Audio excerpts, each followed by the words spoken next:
Sasa unajua wana connect country gani wana locate kama ni county gani Kenya. Kwa tume kama ni Kakamega. Tunataka kazi. Halo. Halo. Unifaa kata simu acha kwa mpole. Anakutaka hapa nasema tu kijana mfupi wa Kongo. Hawezi utrack. Halo. Niaje? Poa sana, kusikia vipi? Nilikuwa ninaitwa Michael. Yes, Michael. Nilikuwa naomba kama kuna kazi for emergency. Ati? Kazi. Ati kazi? Nimetafuta kazi nimekosa. So nimeona kama naweza wapigia 911 mnaweza nisaidia.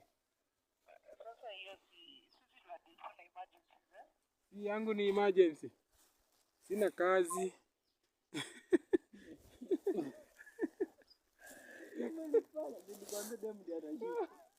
Najua.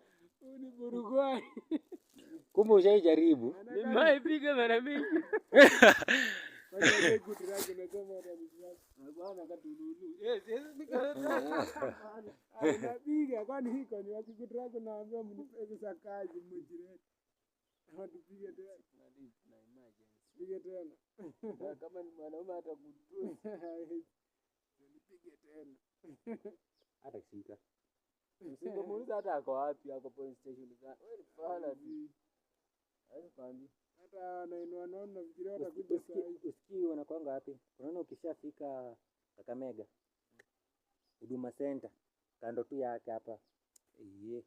Unajua Huduma Center kuna kwa na space fulani. Hii ni kama nini ya hapo petrol station. Hii ni kama watu wa firefighter sana ndo wanakuanga. Si ndio iko tu hapo station ya. Sasa tutapiga simu 911. Kumweka mo 911 kuna wizi inaendelea ma wako police station na nini? Police station mbio connected. Lakini town sisi tutambuangi 911 kwa wizi. Wanakuja 911 ni raia. Ukipiga tu 911 kwa raia, uwezi. Inakuwa iko kamili. 911 inashughulikia raia vibaya sana. Raia kama ni wewe. Raia ndo 911 tao. Unapigia sasa maraia ambia ni hawezi. Tena 911 shughulika. Woi. Sasa ukipiga mwanaume ndiye atashika. Uongo. Ndio nakwambia. Tumeongea nao mara mingi. Ukiwa idle. Nikiwa idle hata napigianga